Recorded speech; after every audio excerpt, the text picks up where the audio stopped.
తాకట్టులో ఉన్న బంగారాన్ని విడిపించి ఆ రోజున్న మార్కెట్ ధర కట్టి మిగిలిన డబ్బును మీకు అందిస్తుంది ఎస్వీఎస్ గోల్డ్.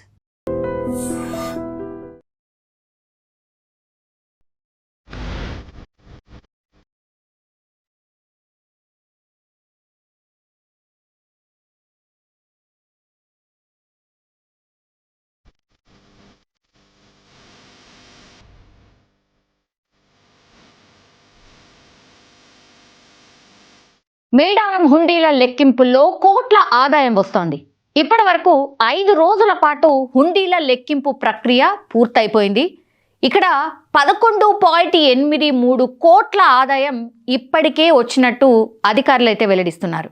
ఇంకా పూర్తి స్థాయిలో లెక్కింపు చేపట్టేందుకు ఇంకా 2-3 రోజులు సమయం పట్టొచ్చు.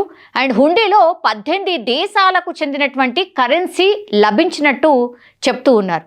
డబ్బుల లెక్కింపు పూర్తయిన తర్వాత బంగారం, వెండి, ఇతర ఆభరణాలను లెక్కించబోతున్నారు. అండ్ ఆసియాలోనే అతిపెద్ద గిరిజన జాతర అయినటువంటి మేడారం సమ్మక్క సారలమ్మ మహాజాతర ఇటీవల పూర్తయిన సంగతి మనందరికీ తెలిసిందే. దాదాపు 2.5 కోట్ల మంది భక్తులు వచ్చి అమ్మవార్లని దర్శించుకున్నట్టు తెలంగాణ సర్కార్ కూడా వెల్లడించింది. సో మేడారంలో ఏర్పాటు చేసినటువంటి ఈ హుండీలు ఏవైతే ఉన్నాయో హనుమకొండకు తీసుకొచ్చి టీటీడీ కళ్యాణ మండపంలో గత గురువారం రోజు నుంచి కూడా లెక్కింపు ప్రక్రియను రాష్ట్ర దేవాదాయ శాఖ అధికారులు స్టార్ట్ చేశారు. ఇవాల్టికి 5 రోజులు పూర్తయిపోయింది. హుండీలను లెక్కించే పనిలో దేవాదాయ శాఖ సిబ్బంది కూడా తల మునుకలై ఉన్నారు.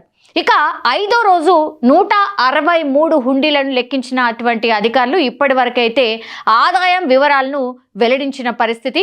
ఇవాళ ఒక్కరోజే 163 హుండీలను లెక్కిస్తే అందులో మొత్తం 1.12 కోట్ల ఆదాయం వచ్చింది. సో ఈ నేపథ్యంలోనే ఇప్పటి వరకు గత 5 రోజుల్లో మొత్తంగా కూడా 788 హుండీలను లెక్కించారు దేవాదాయ శాఖ అధికారులు. ఇందులో మొత్తంగా ఇప్పటి వరకు 11.83 కోట్ల ఆదాయం వచ్చింది. ఇందులో మన దేశ కరెన్సీతో పాటుగా విదేశాలకు చెందినటువంటి నోట్లు కూడా వస్తున్నాయని చెప్తున్నారు. ఇప్పటి వరకు దాదాపు 18 దేశాలకు చెందిన నోట్లు వచ్చాయని వెల్లడిస్తూ ఉన్నారు. మిగిలిన హుండీల లెక్కింపు ప్రక్రియ కూడా ముమ్మరంగా సాగుతోంది. లెక్కింపు పూర్తి కావడానికి మరో 2-3 రోజుల సమయం పడుతుందని ఒక అంచనా కూడా వేశారు. ఇప్పటి వరకు డబ్బులు మాత్రమే లెక్కించారు. ఈ నోట్లు మొత్తం లెక్కించడం పూర్తయిన తర్వాత బంగారం కావచ్చు, వెండి కావచ్చు, వెండి వస్తువులు కావచ్చు, వాటి బరువు ఆధారంగా విలువను నిర్ధారించబోతున్నట్టు కూడా అధికారులు చెప్తున్నారు.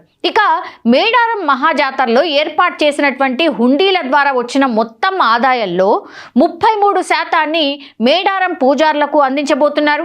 ఇక గతంలో నిర్వహించినటువంటి మహాజాతరలో సుమారుగా 13 కోట్ల ఆదాయం వచ్చింది. అయితే ఈసారి భారీగా ఈ అంచనా పెరగబోతున్నట్టు కూడా దేవాదాయ శాఖ ఒక అభిప్రాయం అయితే వ్యక్తం చేస్తోంది. గతంతో పోలిస్తే 3 రెట్లు అధికంగా హుండీ ఆదాయం వచ్చే అవకాశం ఉందని కూడా ఒక అంచనా అయితే వేస్తున్నారు. సో మొత్తం హుండీల లెక్కింపుకు దాదాపు 10 రోజులకు పైనే సమయం పడుతుందని అధికారులు చెప్తున్నారు. హుండీల్లో డబ్బులు, బంగారం, వెండి, ఇతర ఆభరణాలు, విదేశీ కరెన్సీ లెక్కింపు అంతా పూర్తయిన తర్వాత మొత్తం ఈ ఆదాయం ఎంత వచ్చింది అనే దానిపై ఒక అధికారిక ప్రకటన కూడా ఉండబోతోంది. సో ఈ మహాజాతరలో భాగంగా గద్దెల ప్రాంగణంలో మొత్తం 828 హుండీలను ఏర్పాటు చేశారు. మనందరికీ తెలిసిందే. వాటిలో 780 ఇనుప హుండీలు ఉన్నాయి, 45 వస్త్ర హుండీలు ఉన్నాయి, 3 బియ్యం హుండీలు ఉన్నట్టు కూడా దేవాదాయ శాఖ అధికారులు ఆల్రెడీ వెల్లడించారు. ఈ హుండీల్లో పాత 500, 1000 నోట్లు కూడా వస్తున్నట్టు సంబంధిత వర్గాలు అయితే చెప్తూ ఉన్నాయి.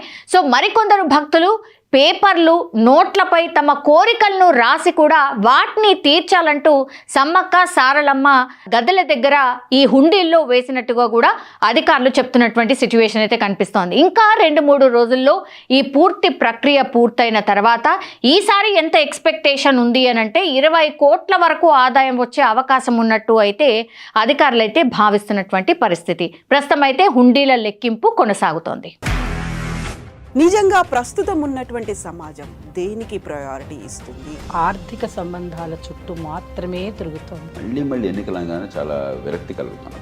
మంచి అనిపిస్తుంది కదా, లేడీస్ కూడా ఛాలెంజింగ్ జాబ్స్ చేసినప్పుడు చాలా బాగుంటది. ట్రాఫిక్ అసిస్టెంట్స్ గా నియమించిన ట్రాన్స్జెండర్స్ అందరితో సాల్యూట్ చేయించుకుంటున్నారు. ఫుడ్ డెలివరీ ఇవ్వటానికి వెళ్ళినటువంటి డెలివరీ బాయ్ అనిల్ పై కళ్ళ ముందు